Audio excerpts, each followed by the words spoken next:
This is Senate Judiciary. Following up on the morning meeting, I had a very good presentation from Lael Chester from the Columbia University Justice Lab on Raise the Age.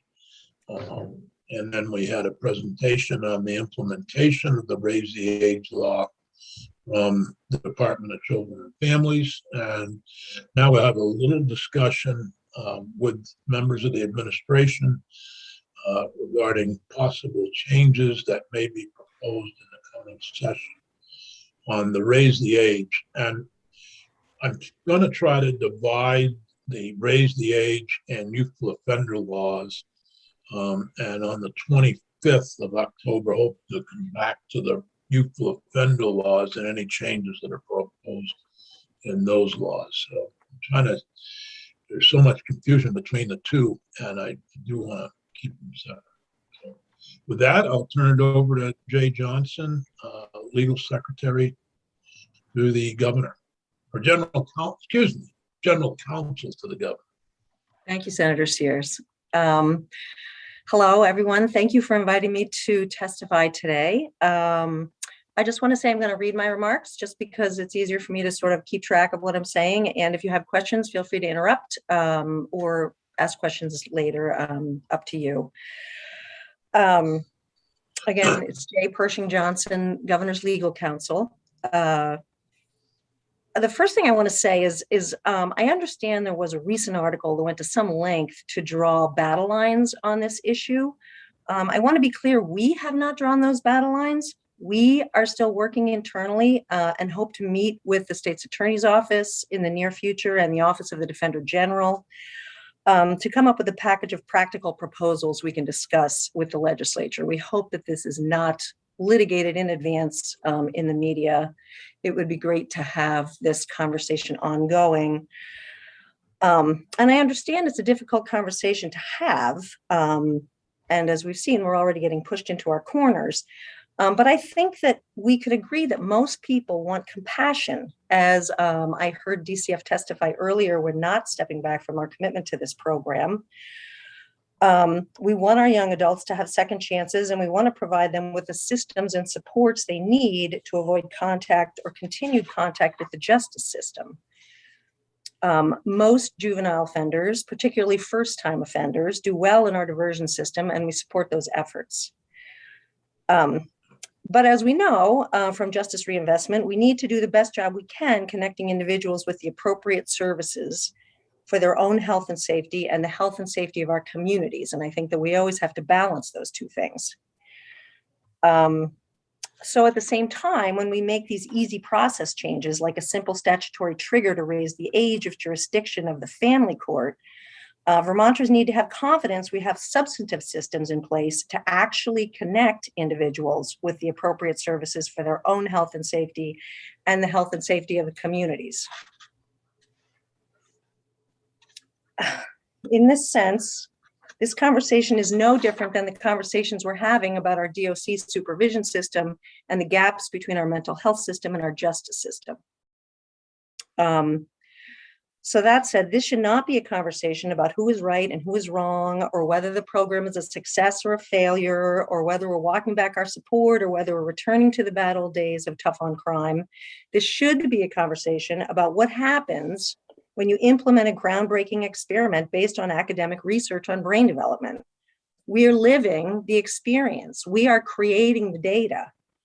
If we expect this first in the nation law to succeed and become a model, we should expect to learn the lessons of program implementation and make course corrections when necessary for the health and safety of our communities based on our experience on the ground.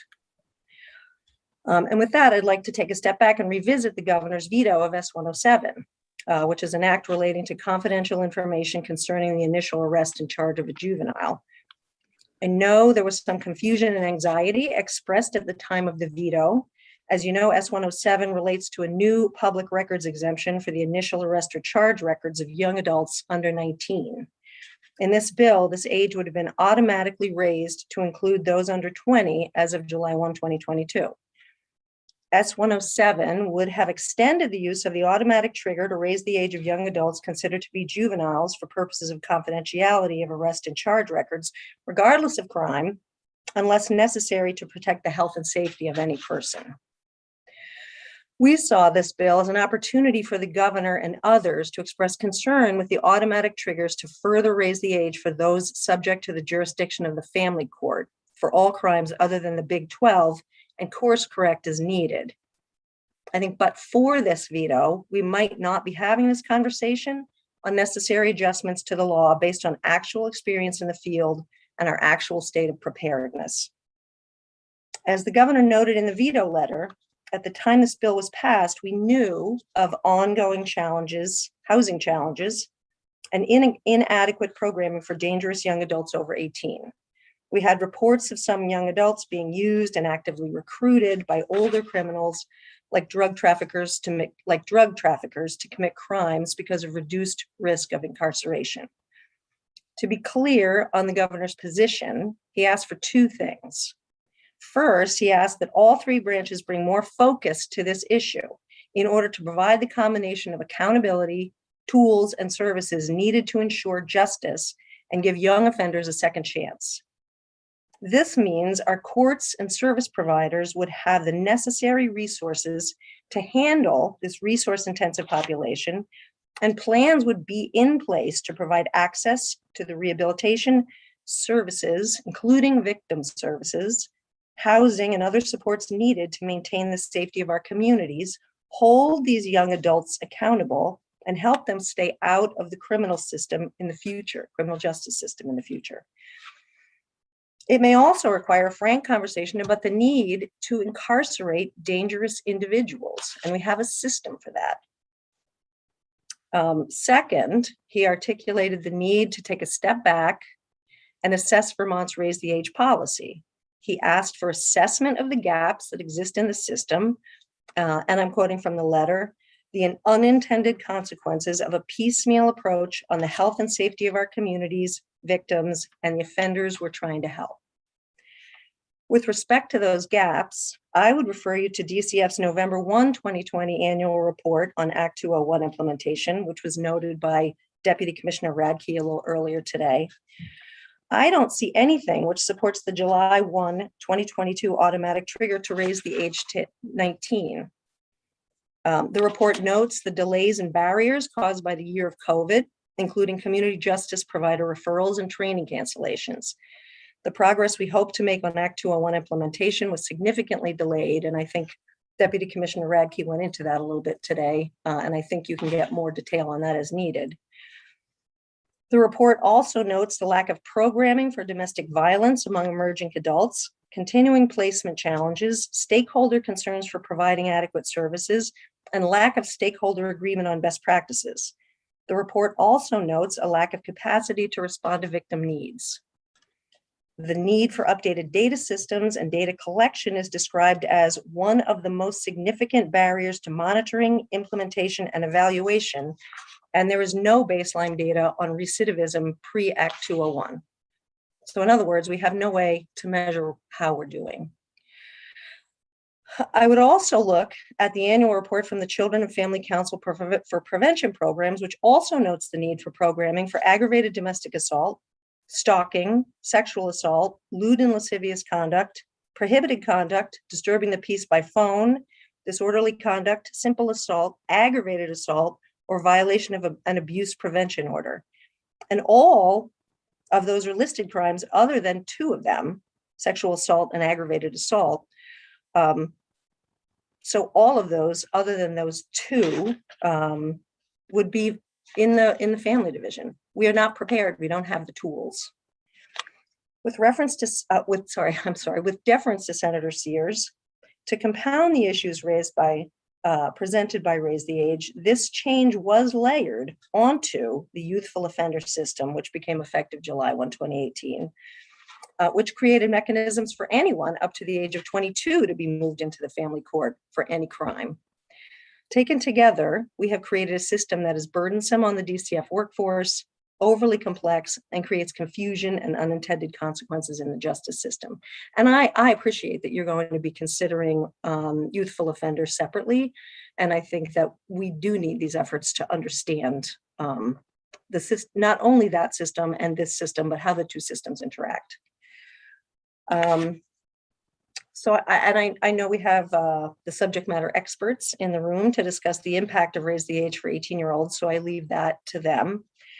But with respect to recommendations for change, which was on the agenda, while I'm not prepared to discuss specifics, we would support proposals which push back the statutory raise the age triggers until such time as we have the systems, including data systems, services, and programs in place to not only address the needs of the offenders we are attempting to help, but also consider the needs of the victims and the health and safety of our communities.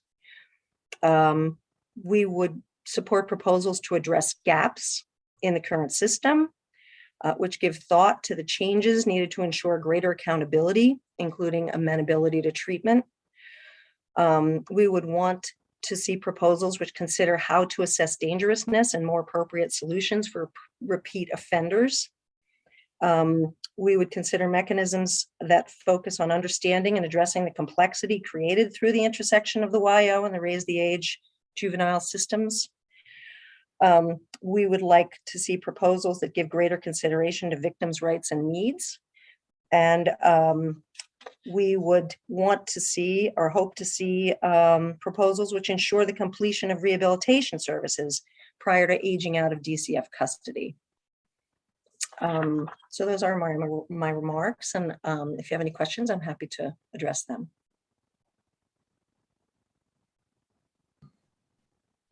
I too want to see this as a collaborative effort, and not one as we're opposing the administration. That's why I said if a pause is needed, we should do a pause publicly. And I think my public comments were more towards not overreacting to certain crimes. I think we were guilty, not we, none of us were in state government at the time. I don't believe the Lewis Hamlin murder of your girl, and that led us to Woodside and other decisions that we now look back on. So I was not referring to this current administration in any way in terms of overreact. I think it's been a history. As we look at crime, sometimes governments are likely to overreact. That was just a fact. It's not. But I appreciate your comments. My hope is that the Senate will work with the administration, the judiciary, and the various groups in preparing legislation that we could pass early in January over to the House to get any needed changes done. And I know it's a tight window, but that's why I've set up the meetings in the way that I have to give us an opportunity to look at what changes might be proposed, which I'm sure we'll have some disagreements about some of the changes, and that's to be expected. But it's, as I said this morning, I don't know if you heard that, but to Deputy Commissioner Radke, nobody could have anticipated a COVID when we passed this law in 2018 to go into effect right in the middle at 21 and 2020, right in the middle of a pandemic.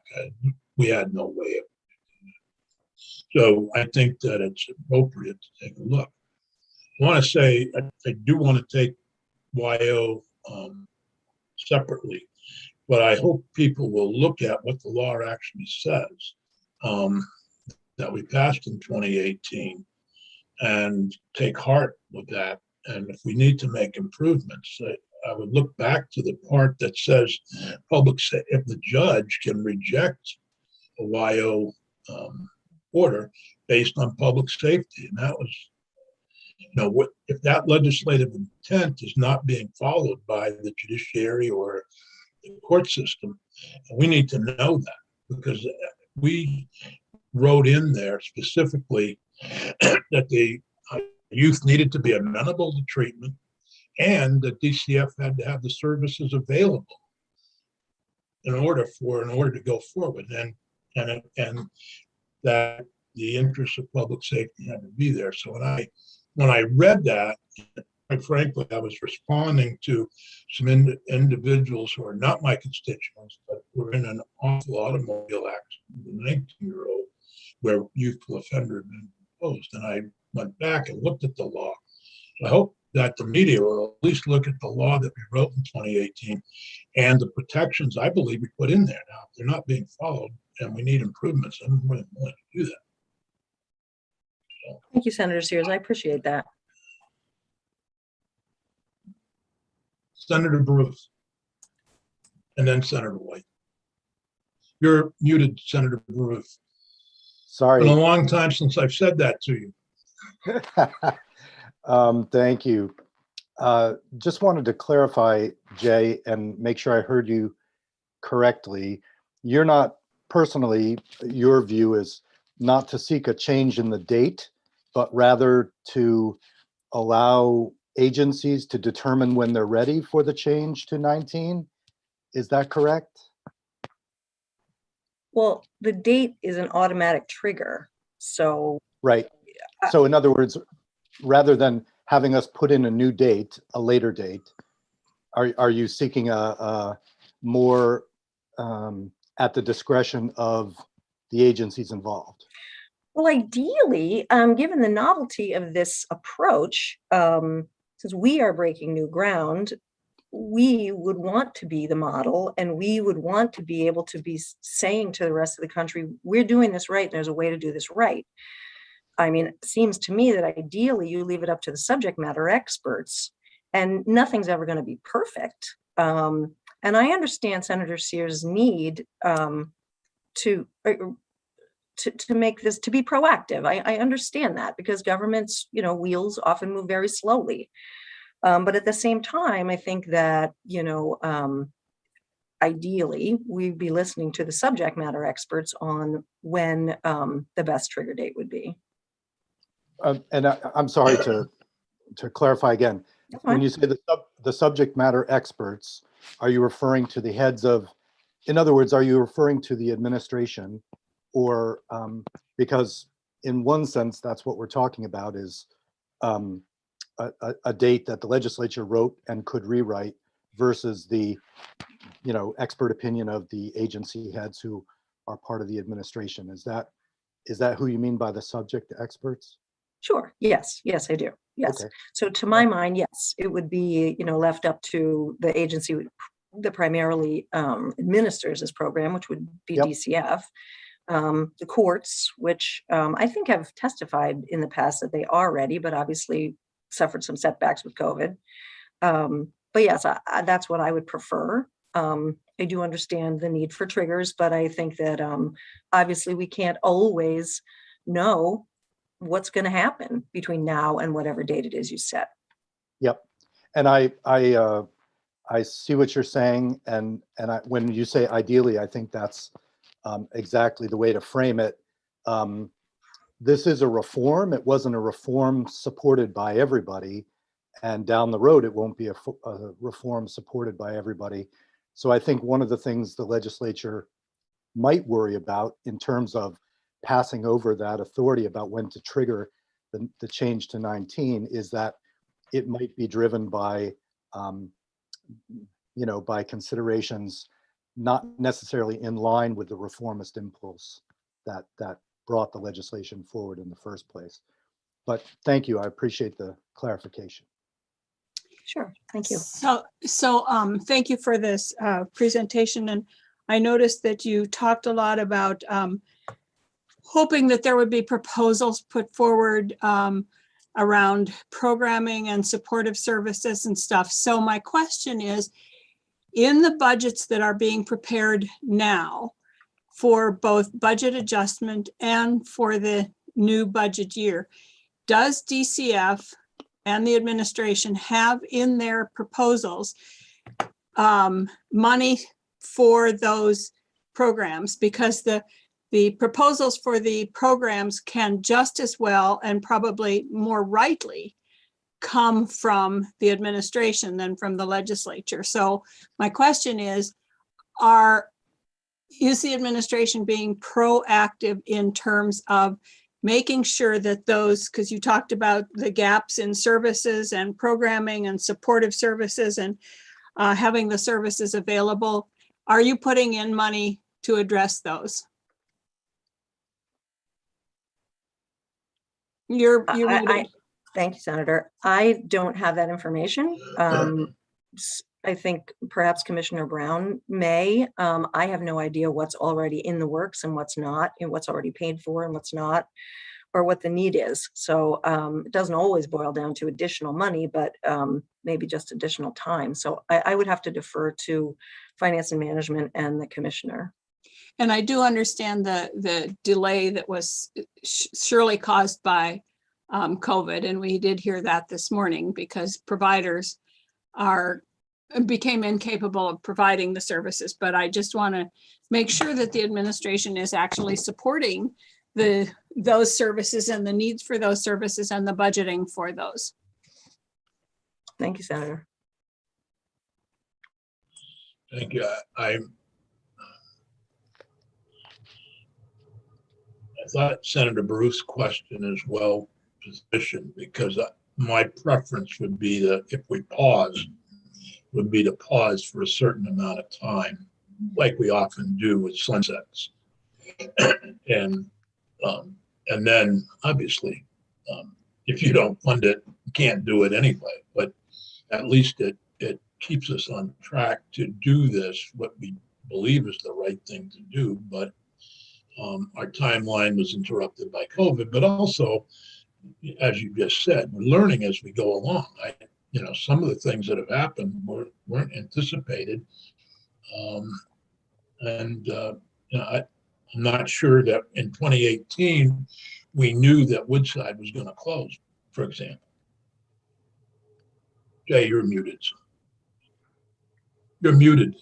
Thank you, Senator. No, I would agree. And we really are, it's like, again, it's like with the DOC supervision population or with the mental health issues we're facing, it's usually the most complex individuals that we're talking about. With respect to public safety, it's obviously the most dangerous.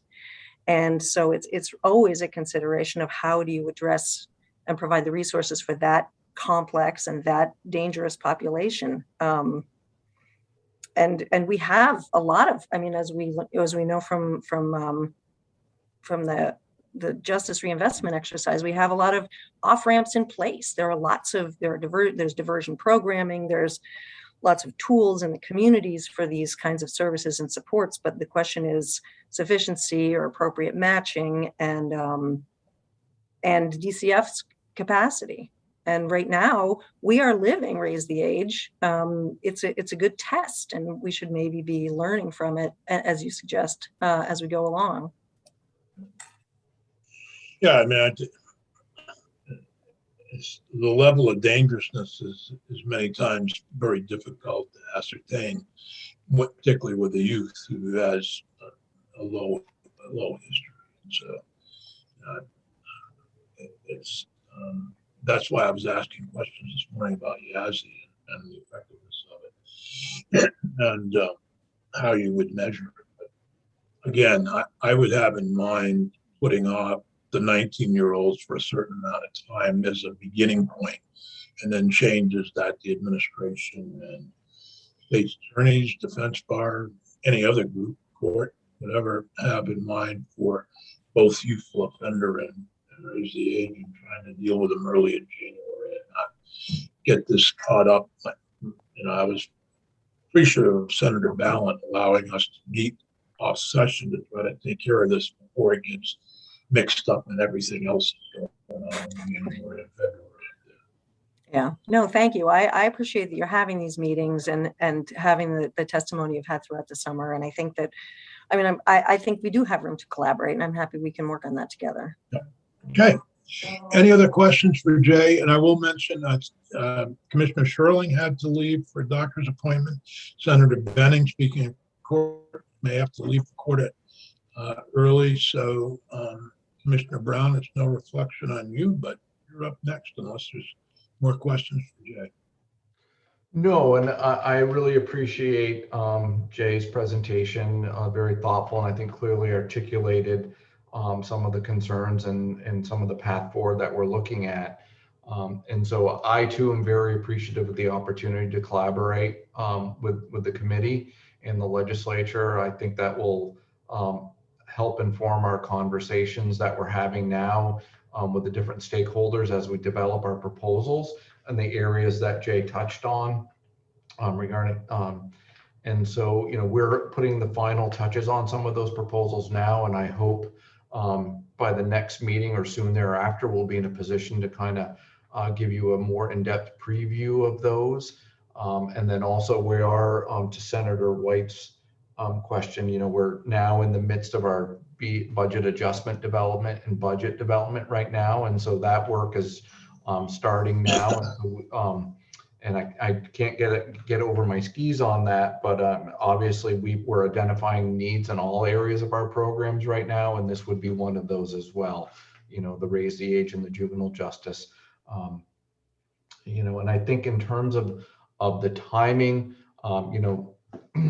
as we've talked about, the impact of the pandemic could not have been predicted, and that we're still experiencing it as well. And so in terms of the impact that that's having on the development of our services, it's hard to predict and set a date certain, but I certainly share the Senator Sears' concerns that we'd want some idea of when we might transition to 19-year-olds into the system as well.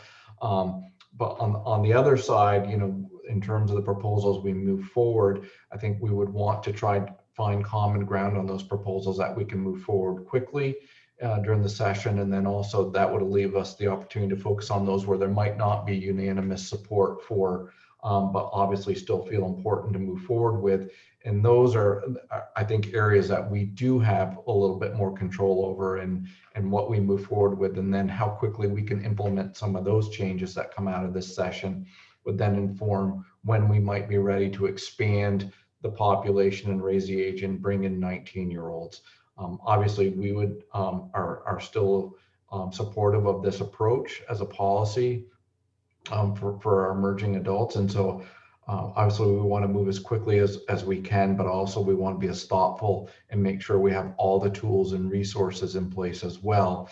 And so it's just going to be hard to predict the timing of that, but I certainly feel like that's something we have some time to discuss in the coming weeks and months to figure out what's the most appropriate time frame to set as a path forward.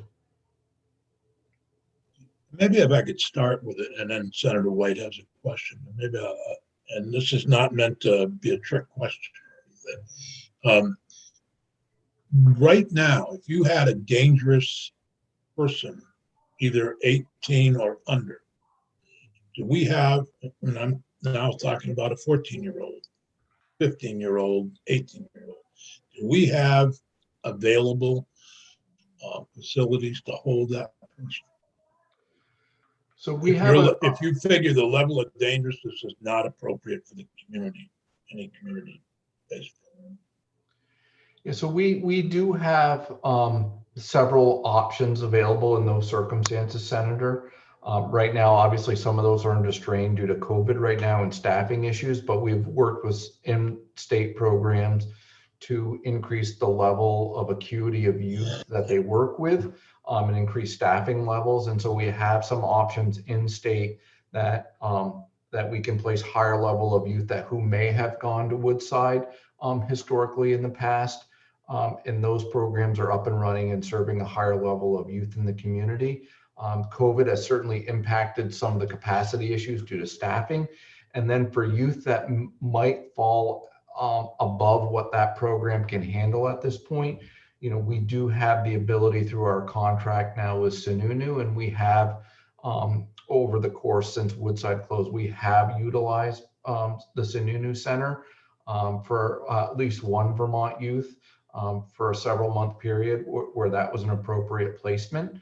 Obviously, our goal is to try to continue to serve youth in state while we build out the secure residential treatment program in Newberry, and we're making, that's still moving forward.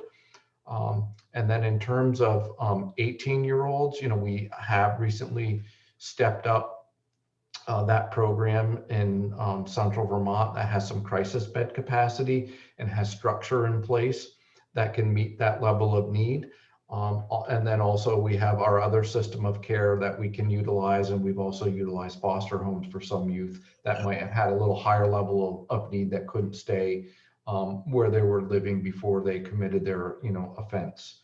And so we do have options available, but I'll be transparent. COVID is certainly putting a stress on our system of care. And then the other impact we're seeing is we are really still struggling with transport issues. And so we're working through to bring on some new service providers, and we're close to an agreement to bring in an outside company to do some secure transports, because that's certainly impacting the system right now as well. And that's the unavailability of sheriffs. Correct. Just as a follow-up, I was, somebody suggest, I'm not going to mention who because I can't really remember, but it was one of the state's attorneys mentioned to me that because it's Sununu in New Hampshire, you have to wait a week or something to go through court processes. Is that something we could temporarily change some of the legislation so that, kids, we wouldn't have to wait because it's an out-of-state placement? Yeah, that help? There is a provision of federal law that requires when you're placing youth, any youth out of state in an out-of-state treatment, that you need a hearing to consider the factors under the ICPC, the Interstate Compact for the Placement of Children in Other States. It's not a time frame set within that law. In the cases where we've identified early where that might be a possibility for a youth where an out-of-state placement, the judiciary has actually been quite responsive, and the state's attorneys and the defense counsel, where we've seen it's taken about 5 days for that process to play out. And in the meantime, if we feel like that youth needs a higher level, we have a system in place working with sheriffs and a rented house where we can staff a youth who has a higher level of need pending that hearing. Our goal is to get the secure residential treatment program up next spring, and we feel we're on a trajectory to do that. But in the meantime, these are the systems we have in place that they are working. However, that delay of that timing of that hearing has not been an issue. The fact that we need to have it is due to federal law. It's not a state law. It's not a state law. Thank you for that clarification. Senator White. So I'm just going back to the idea of delaying the raise the age, not eliminating it, but delaying it. And I just and I know that so COVID aside, which has impacted every single thing that we do, and that everybody else in the state does also.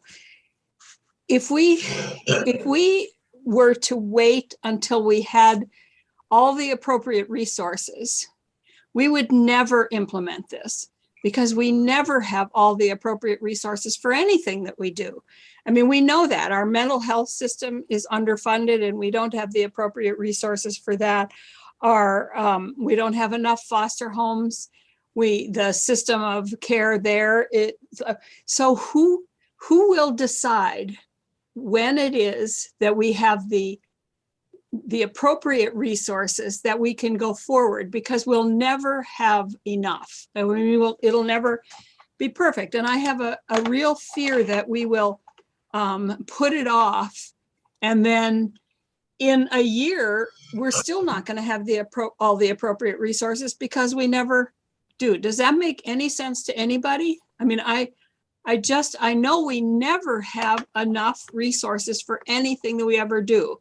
We don't have people in the schools to implement the vaccination or the testing system, but we're going forward with it because we know we'll never have the appropriate resources. So I guess, Commissioner Brown, it's a pondering in my mind of who will decide when we have the appropriate resources if we don't have a trigger date.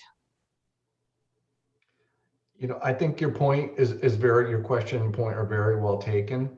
And for us, I think that falls into a couple different buckets for us. One is our current system that we have in place for 18-year-olds and under 18 is under extreme stress right now. We're facing tremendous staffing issues as a result of COVID and its impact on the workforce, that we're still trying to understand the dynamics of that and understand, do we recover from that? Do people start coming back into the workforce so that those struggles go away? So that a lot is informing some of our concern, is just our current capacity of who's in the system now is really strained. And so I think we would want to see how our workforce recovers and our programs are able to hire and recruit staff. We're working very hard right now with a lot of our programs on rate adjustments and emergency financial relief to help stabilize and help them better recruit and retain staff with new wage structure, to see if that works. And so we have several of those pending now. If we see success with those, I think that'll help us understand whether we can recover quickly in terms of the workforce issues and whether those strategies work. And that work is happening now. And so I think one is we want to stabilize our current system that we have, so that when we look to, we want to build out some new systems, we're not, taking from here to do here and then leaving two unstable systems. And I think that's what we want to make sure we stabilize here. And then also I'll have the capacity to build up these new programs over here. We've stood some up. We have the one in Barrie. We're working on one in Southern Vermont. I think we also want to see how they're working. Are there gaps? Did we miss something in those programs? Are we not meeting a need there? Are they not big enough? I think those are questions we want to answer. I think we should know relatively soon on those, since they are now up and running and serving youth or emerging adults. And then I think important for us also are some of the legislative package we're putting together, and getting the consensus on what's needed, on changes to move forward. And for us, that's one of the things that will help inform that conversation as well. So our experience in the first year has shown us some lessons, or shown us some things that we feel like we need to address legislatively. And I think some of our partners have some proposals from their experience as well. And I think that will help inform whether it's a year out from July 1st of 22 or 18 months out. I think we should have hopefully more answers during the session as we're working through some of this legislative and budgetary work. Thank you. I appreciate that. And I do know that the two programs that you talked about are both residential programs. And my guess is that the majority of the youth that fall into this category are not in need necessarily of residential placement. They need diversion or other programs, but they don't necessarily need residential programs. So I would hate to see us delay because we don't have enough for that segment that needs residential treatment, as opposed to those who would benefit by other treatment. And I know that, and it's a balance between the stress on our systems and the stress on the kids themselves. And we heard this morning that the 18 to 19-year-olds are under tremendous stress from COVID. They have a very high stress rate, and they probably have a high addiction rate and suicide rate because of COVID. And we know that when they enter the criminal justice system, it has an impact on their entire life, not just for this year or 2 years. It impacts their employment possibilities, their education, their housing, all of that. And so I think we need to think carefully about the people who can benefit by programs that aren't just residential, and get those going and just do them. No, I think, again, your point's well taken. And I would kind of just go back to something Jay Johnson touched on, where she, we're talking right now, I think, focusing on some of our more complex cases and what we've learned from those. And I think we want to make sure we have systems in place so that those complex cases don't fall through the cracks, and we have some results that we certainly don't want to see happen. I would point out that we do have 18-year-olds in Raise the Age now, and many of them are doing well and are successful, and they're accessing those services you're talking about that are available in the community. And I think we just want to make sure those are working and meeting the needs. We believe, based on our experience, we believe they are, but are there gaps there we need to address as well? But I don't want to leave the impression that it's not working in totality. There are many 18-year-olds who are being served in Raise the Age right now. I think these complex cases are what's giving us pause, and I think want to make sure we're meeting all of the needs of the youth in the system. And I think the complex ones are the ones where we are identifying some of those gaps right now.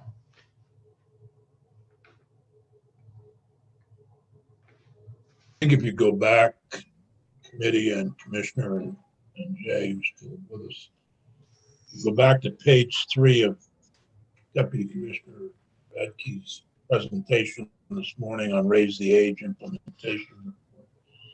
I think we could expand and get expanded information on all of those 8 different categories of where enhancement of diversion practices, maximize efficiencies within the family division, clarifying physical custody, identifying statutory. If we could get an expanded of that particular page, that would help us in moving forward with the changes that the administration might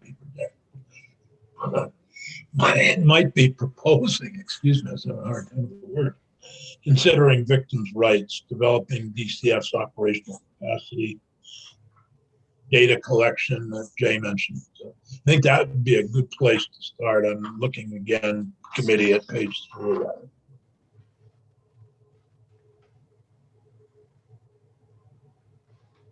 Yeah. Are there other questions, Commissioner Brown? Mike, are you still with us, or have you left? I am still here, Senator. I have no, not back. I don't depart for another 10 minutes or so. Well, do you want to give us 10 minutes and recognizing absolutely. You're going to have to leave before we can grill you?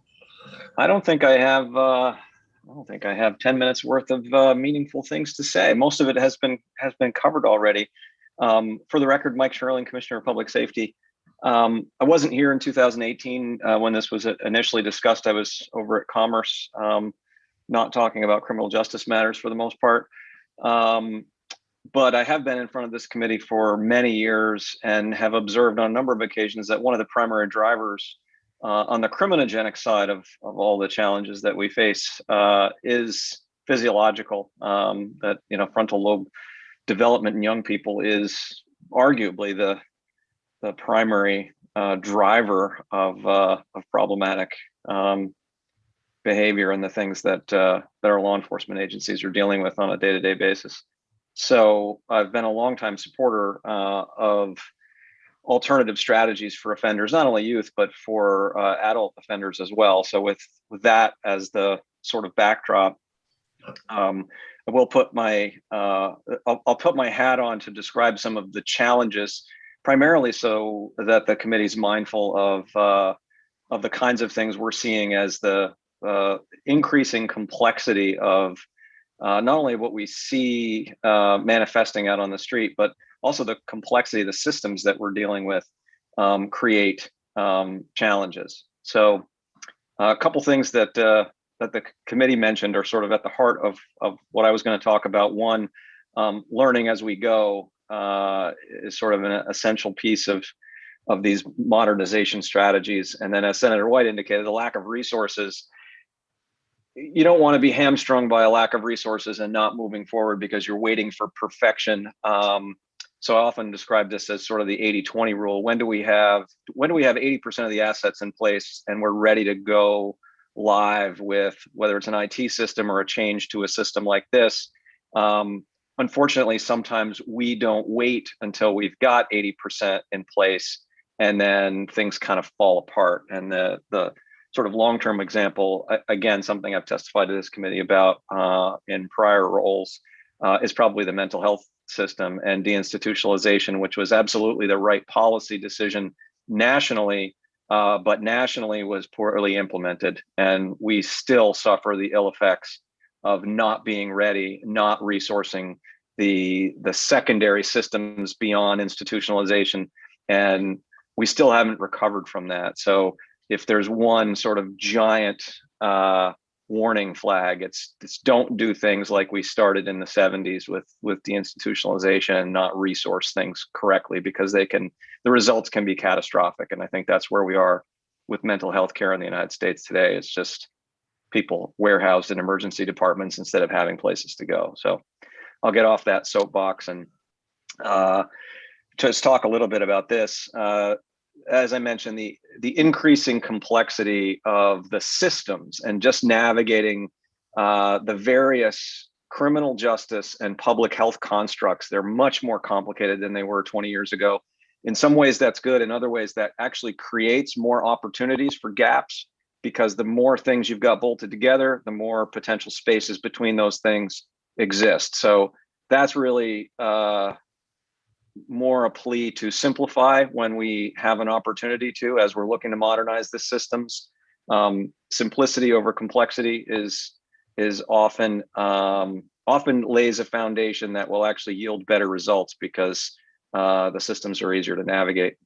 At the same time, the COVID has also exacerbated, but these things were here previously, the intersection between crime, things that are driven by criminogenic issues, health and mental health issues, substance abuse, and other unmet social service needs crash together, as this committee is very well aware. So as we're looking at building out systems, looking at how we best handle younger offenders in the 18, 19, 20-year-old range, and even below that, having the right off-roads for those folks, not only in how they're handled from a court perspective, but the treatment, the earlier outreach and intervention strategies is of enormous importance as well.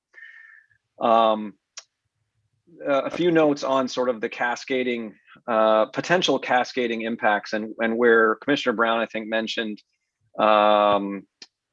it's the complicated cases that they're not, there's two ways that things reach sort of the top level of attention, either by frequency or by severity. So we're talking about the things that are not particularly frequent. We're not seeing multiples of these kinds of cases every day, but they do happen with some frequency. They are important because of their severity. It is not uncommon in Vermont to have a fairly large cross-section of our serious crime, whether it's serious violent crime, drug dealing. Now, I had a recent case where one of two offenders was allegedly bringing 21,000 bags of fentanyl up to the Northeast Kingdom. That offender was 20 at the time, so could potentially be impacted by this. It's just important to note that while the bulk of folks now at 18 might do really well in the off-ramp that we've created with this policy approach, there is a cross-section of offenders that will not be particularly appropriate. And it's not always something that a risk assessment tool is going to find, although I am a big supporter of using those tools.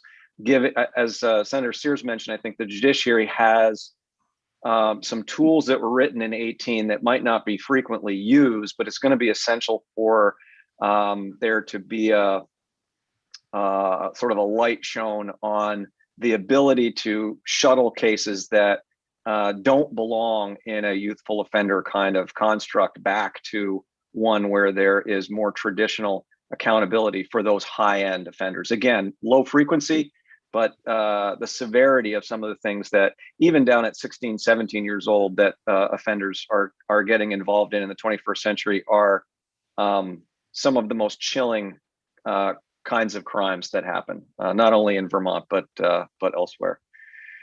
Um, Also of note, it's not uncommon, as our system differs from the systems around us, adjacent states in particular.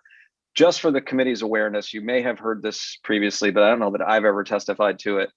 It is not uncommon to see offenders choose to do certain acts inside the border of Vermont because the justice system in New Hampshire, the justice system in Vermont are different. So there is a mindfulness to the way some of these things happen. They're not always just, I made a bad decision because of my maturity level and inability to couple action with consequence. Some crimes are very well thought out. And people are actually picking where they choose to do something because they know what the nature of a justice system is. So it's just, I think, important for the committee to be aware of that.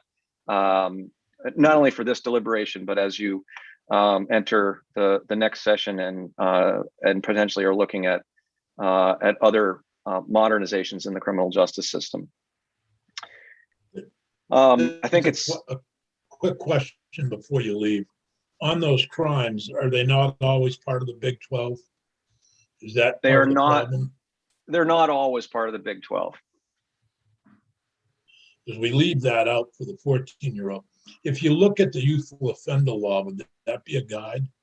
That 2018 change that allowed, that required public safety to be a major issue in determining whether or not the kid would get youthful offender status. I think it depends how the language is interpreted. That's always the key.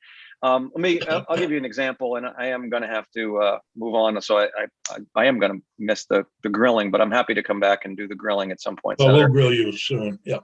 Excellent. It's not uncommon to have I'll even use a younger offender, 16, 17-year-old, who is, I mean, there's no other way to describe it. They are a menace to a community, doing dozens, if not hundreds of burglaries, car breaks.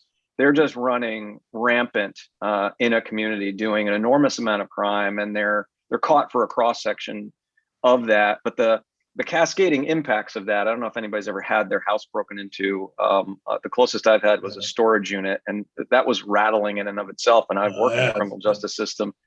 It's quite a thing to have your house broken into or your car broken into, even though from the outside looking at it two-dimensionally in an affidavit, it doesn't look like that big a deal.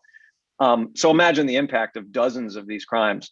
The question is, for an offender who is doing that with such frequency and proclivity, is that a public safety hazard? I don't know the answer.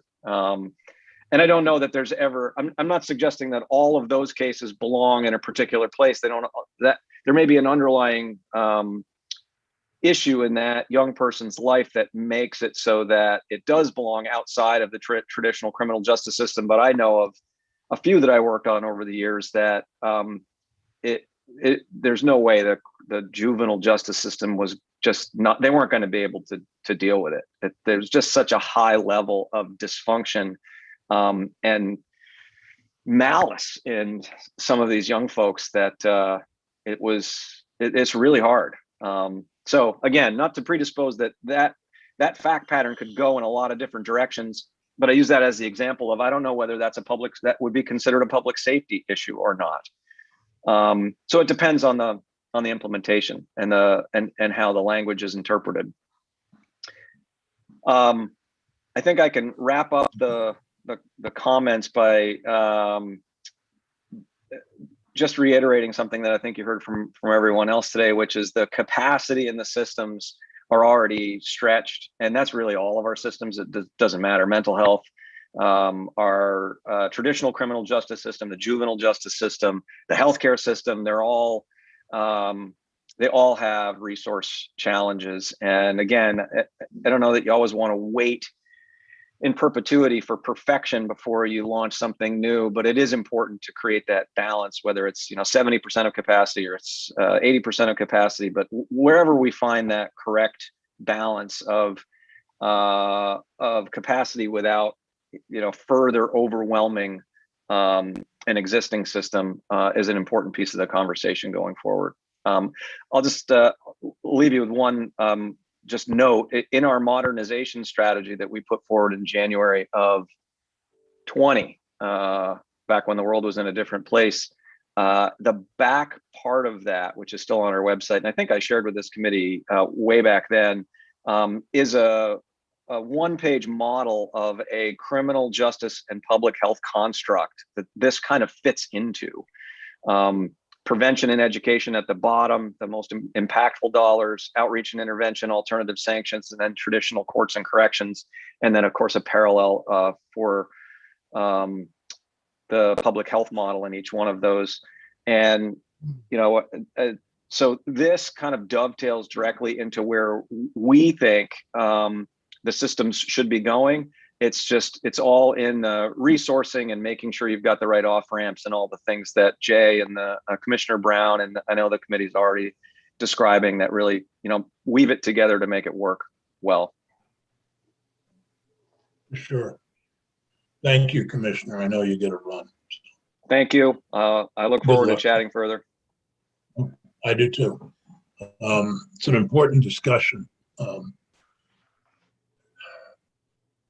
This discussion to me is extremely important moving forward, but we also have to keep in mind that the current system for the majority of kids is not appropriate. I mean, for 18, 19, 20-year-olds, the current system doesn't necessarily work well. It's, as Lael Chester showed this morning, it's an utter failure in terms of the recidivism, the racial bias built into that system. So I think, it's important to recognize as we try to give each other enough space to create a system that can work, that we remember that doesn't mean the current system is working for that population. I think that's important to keep in mind.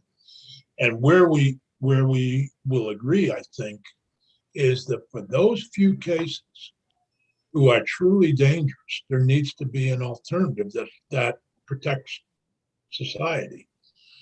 You just can't forget that in all this discussion. But to have 95% of the kids who are 19 delayed in getting a better system is a trade-off to getting there. So let's keep that in mind, that we're basically talking about maybe 5% at most. Maybe that's even high in terms of what we see as the kids who really need that system. And I've dealt with kids over the years, and I will note that yesterday was the 50th anniversary of my going to work at 204 Depot, and our first 5 kids came in 50 years ago yesterday. And I will say that I texted with one of those first kids yesterday, and he said, "Boy, that makes me really old." I said, "Yeah, about 65. So there is that, and in remembering that when we did that in 1971, that was fairly unique. There was no other place back then. Corrections had responsibility for under 18, for juvenile delinquents, and we were working with corrections population. Anyhow, with that, Jennifer Frank has been. Is there any other more questions for either Commissioner Brown or Jay Johnson from the committee? Jennifer Frank, who represents the Vermont Chiefs Association, is with us, and welcome to Senate Judiciary. Thank you. I'll begin by noting I'm rather humbled to have the opportunity to speak before you. And I have never, ever been sandwiched between the commissioner's office and the governor's office. So I'm a little bit starstruck at the moment speaking of all of you. So please bear with me. As the president of the Vermont Association as the Chief of Police, I'd like to thank you for inviting us to testify at this afternoon's judiciary session regarding the age of accountability in Vermont, and more specifically to the impact that change has made and any recommendations that we may have for some modifications. I've been asked by the Vermont Association to speak for the broader collective thoughts of all of us. And I think that's important to note. This isn't my thought or just Windsor PD, but this is the collective concepts and review from the chiefs of police across the state of Vermont.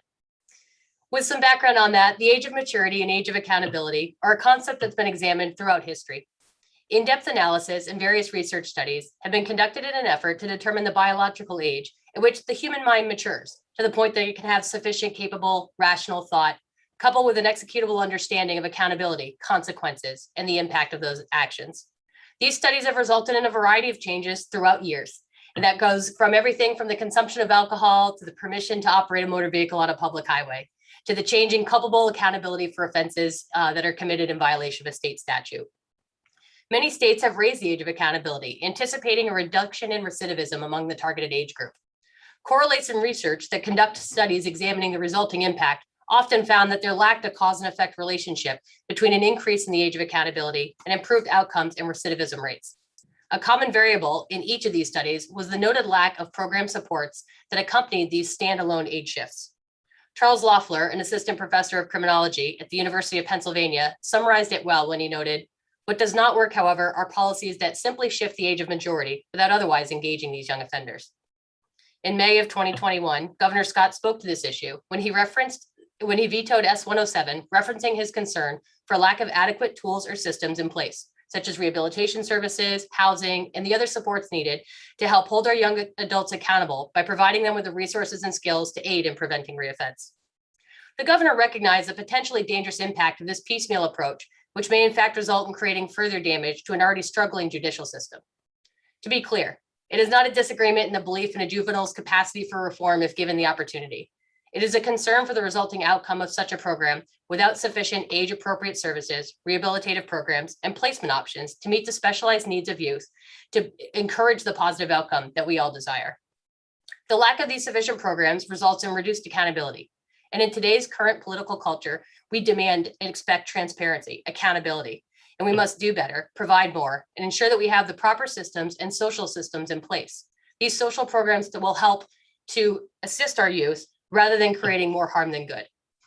As law enforcement officers, we seek to partner with our communities in providing rehabilitative options for individuals who've engaged in activity that violates our state statutes. We believe in the ability of individuals to change their behavior regardless of their age, but especially for those youth who are more likely to benefit from early intervention services. We must balance that, however, with the opportunity for accountability, as we're responsible also to the victims of those crimes that occur, to our communities, and to the public, who have a right to know which egregious crimes occurred in their communities. Speaking specifically to record inspection and release, we believe it's imperative that protections be put into place that allow for the release of information when the public has a need to know and a clear understanding as to the alternative processes that might be available when increased age diversion programs are not resulting in the change of behavior or cessation of offending behavior. While legislation has put some guideposts in place, those posts leave some gaps that would allow for young adult offenders who commit offenses such as child abuse, stalking, elder abuse, illicit substance sales, and hate crimes from being known to the public, thereby posing a risk to the community. These offenses exist outside of what has become commonly known as the Big 12. Employers may unknowingly hire an individual who appears on their face to have no history of violence against a child or vulnerable adult as a school teacher, a daycare worker, or an elder aide. Business owners may find themselves offering employment positions to individuals who engaged in repeated counts of theft and embezzlement without sufficient knowledge to make an educated decision regarding their employment status. Furthermore, this legislation would significantly impact the ability to demonstrate or show prior bad acts. As a police chief responsible for hiring police officers, I'm uniquely aware of the importance of background investigations and their potential predictor of future behavior. Under this legislation, an individual may have a lengthy behavior of assaults, disorderly conduct, and other violent behavior. However, these prior acts would be unavailable for review or consideration, creating for me potentially a risky hire. We recognize that these decisions and policies are not written without careful thought and consideration, and we applaud the Judiciary Committee for inviting law enforcement to the table to be a part of the solution. We support and understand the research behind the delayed maturity growth of the brain and the impact it has on decision-making. We recognize the impact a criminal conviction can have on the life of an offending individual and on their future opportunities. But we also similarly recognize that we are a society that relies on knowledge in order to make informed, educated decisions. In summation, it is for this reason that we appreciate the opportunity to offer the following questions for consideration as you continue to draft this legislation. Who determines what record release is necessary to protect the health and safety of a person? How do we make sure that this can be done in a timely manner? Is law enforcement determining that? Is it the legislature? Is it a judicial member? Is it a social worker? We're the ones out there on the road. How are we going to make sure that that person who we truly believe might be a threat to public safety is the person that's addressed through this legislative guidepost or fence that we're placing in? How will this restriction apply for individuals who are referred to division, but they don't successfully complete the program? If the 19-year-old is referred to the diversion program, they walk through under the youthful offender statute, what will happen next? Will it revert back? Will those records then become available to others? Will it be returned back to the court as an adult case? How will this impact the ability to address prior bad acts as is required for some future sentencing potentials? How will the risk of reoffending be determined? Is there a participant cap?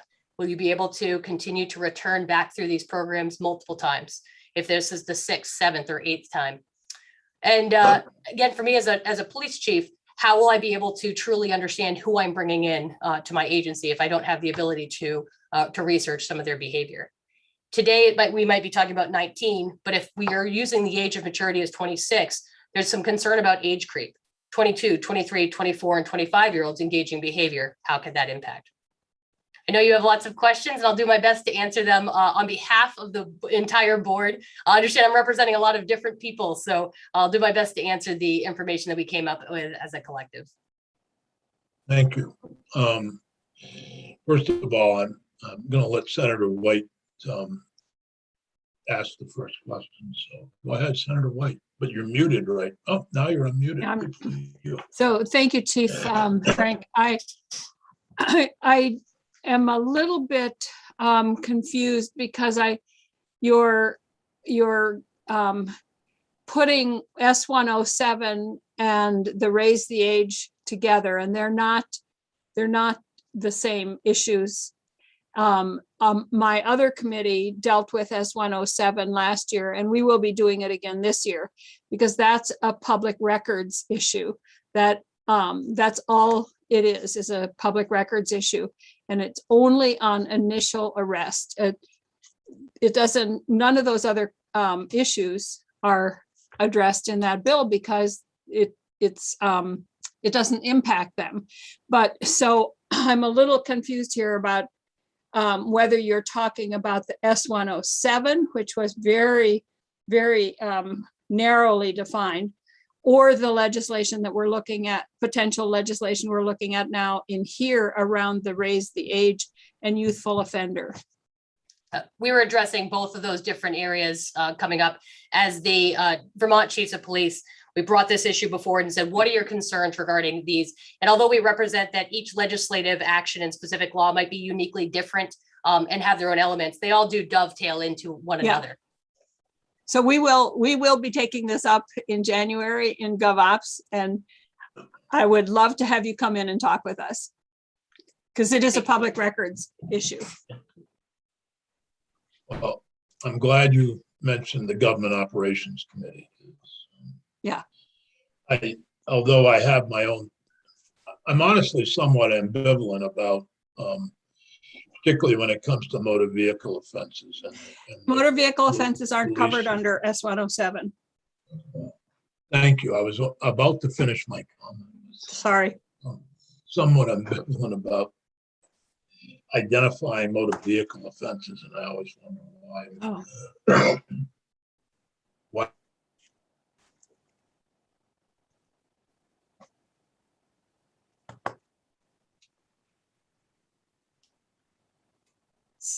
Did Senator Sears just freeze, or is it me? He's frozen on my end as well. Okay. Yeah, he's frozen in a particularly unflattering moment too. Somebody else take, Senator Baruth, please take over. My internet connection is unstable. Some would say that there's more than that. Well, you're unstable here in Bennington. You're back now. Oh, okay, good. So as long as I'm back, next time that happens, please take right over, Senator Baruth, because obviously I don't know that I'm frozen. Okay. Chief, I want to ask some questions about the types of crime that you're talking about committed by, let's say, 14 to 19-year-olds. What are you seeing in Windsor county and around the state. So we're definitely seeing Has there been a big change? That's, I guess, the question, since COVID. So you froze for a second, but I believe you've asked if we've seen a change in sorry. juvenile offenses since COVID began. Is that your question? Yes. We have. I don't think it's attributed necessarily to anything specific to raise the age, but much of it's attributed because time is different. When most of these individuals would otherwise be at school or at other places, many of them were at home.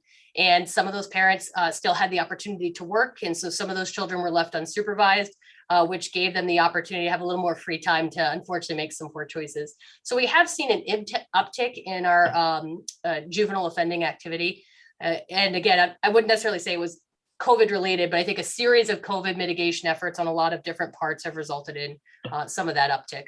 I imagine that will start to change as schools are resuming back to full-time activity, and a lot of programs that keep youth engaged in their evening hours are starting to resume as well. Yesterday, I was at well, actually all week, I was at a board meeting of the Justice Center, which was done remotely, so I missed my trip to Seattle. Oh. But interestingly, the crime figures nationally, we are way down on property crime, but way up on violent crime. This is nationwide, not just, I'm specifically asking about whether juvenile violent crime is up or property crime down. Are we following that national trend? So I don't have the statistics for Windsor County in front of me, but what I can do is I can commit to getting those to you in the next 30 days. And I will put a poll out to our communities and see if people would be willing to provide answers to that question.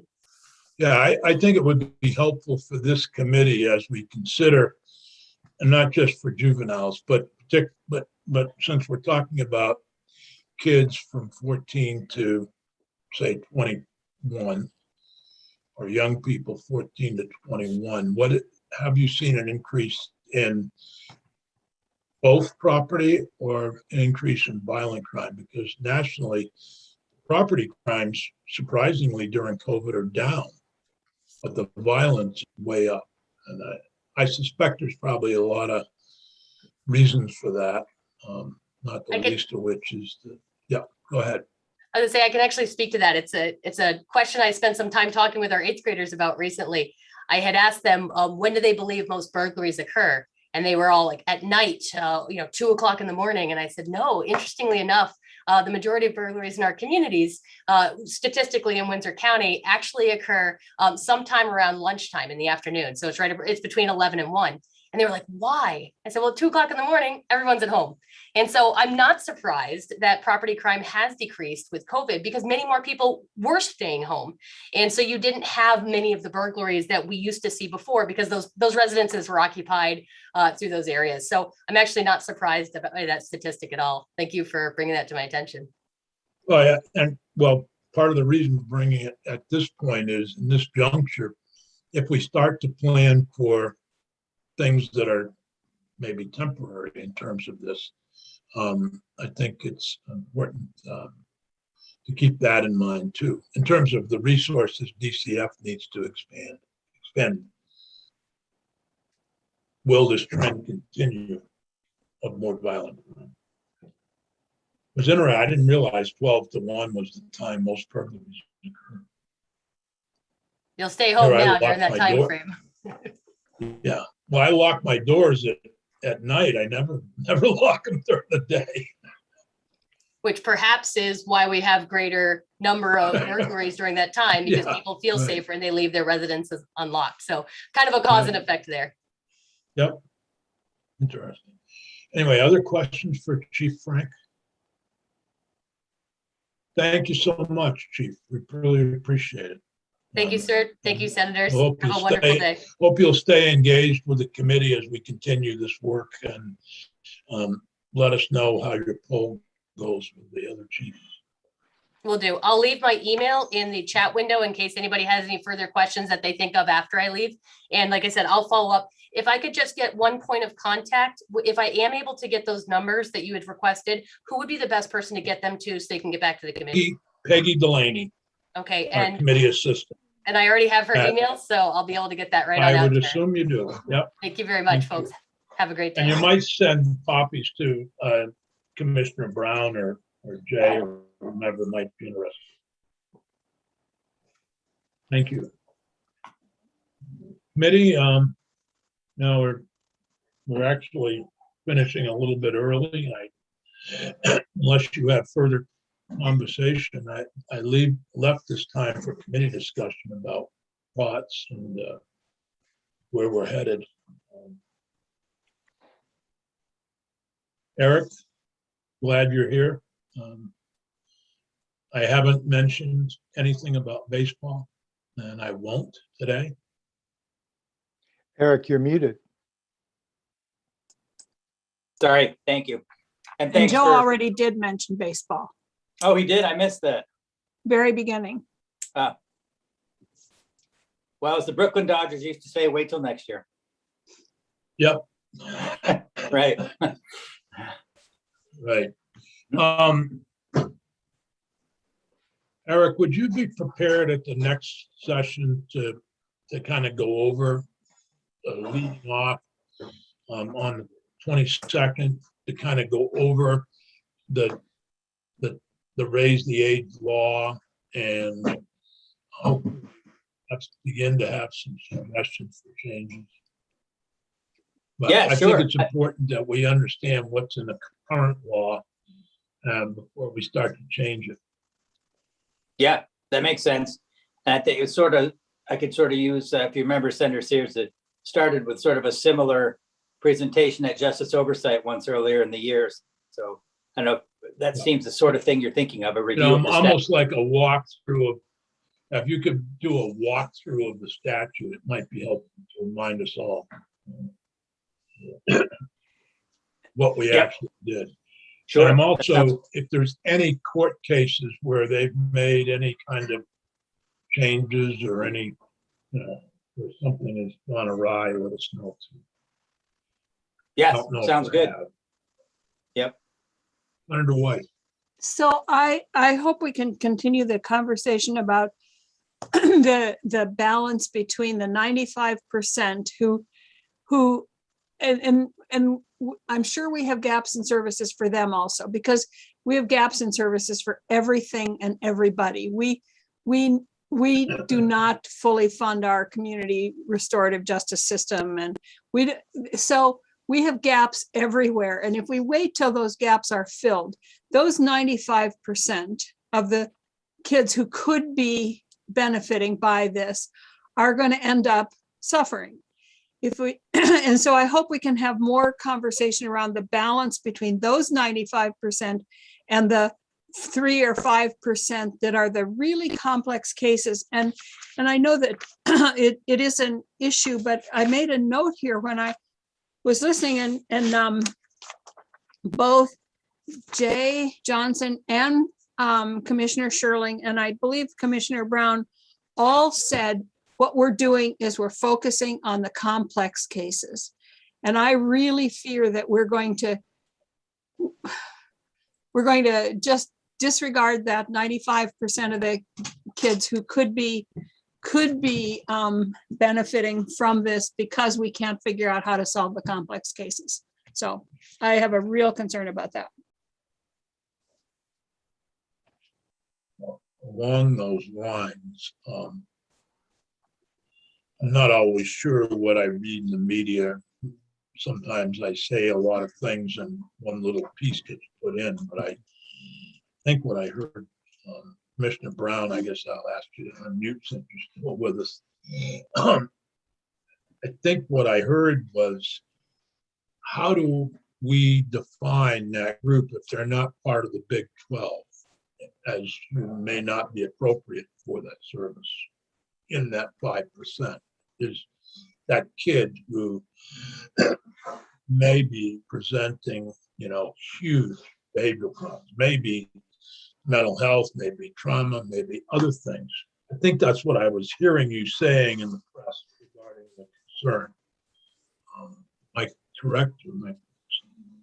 You are correct, Senator. That was the point I was making in the interview, is that, the Big 12, identifies those youth who committed those acts, but there are other youth who may be even more dangerous, who haven't quite committed a Big 12 yet, but we know based on our interactions with them or risk factors that there's a level there that we need to identify, and how do we ensure they're in the right system, receiving the right services to ensure, the health and safety of not only that youth, but also the public as well.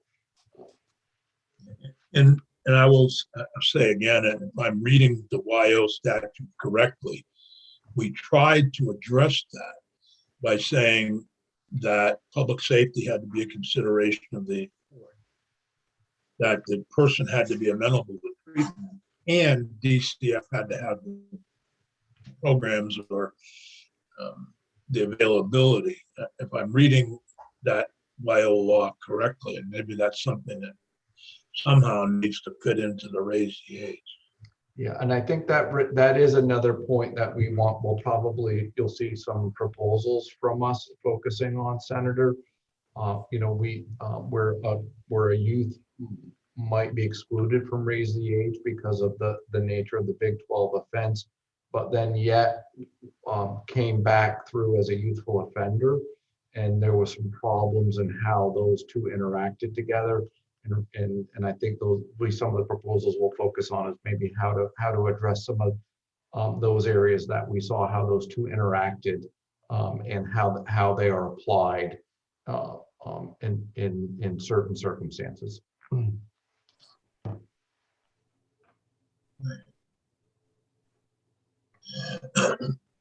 Everybody understand that complexity? It took me a while to figure it out.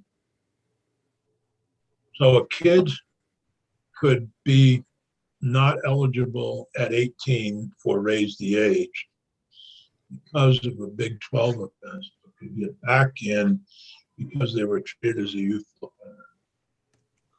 Correct. So when we were talking about youthful offenders, when we were doing S107, I mean, they're not included in S107 at all, but the best explanation we had about what was a youthful offender and how does it work was from Marshall Paul. I don't know if that's something that we already all know, or if it would be helpful, and if it would be helpful to the people out there listening to us. Sure, go ahead. Hmm? We'll have Marshall at the next meeting, but go ahead. If you remember it, or Oh my God, no. It's very Okay. complicated. I wouldn't even pretend to. If you do this, you do this, and if you do this, you do this, and then he also had some statistics about how it was being used, and how many people are successful at it and how many aren't, and it was helpful. Yep. Well, I was just suggesting that maybe we could hear from him. I thought, Not me. well, we will hear. Yeah, we will hear from him. I thought maybe you had it memorized. Oh my God, no. It would be very garbled anyway, even if I tried.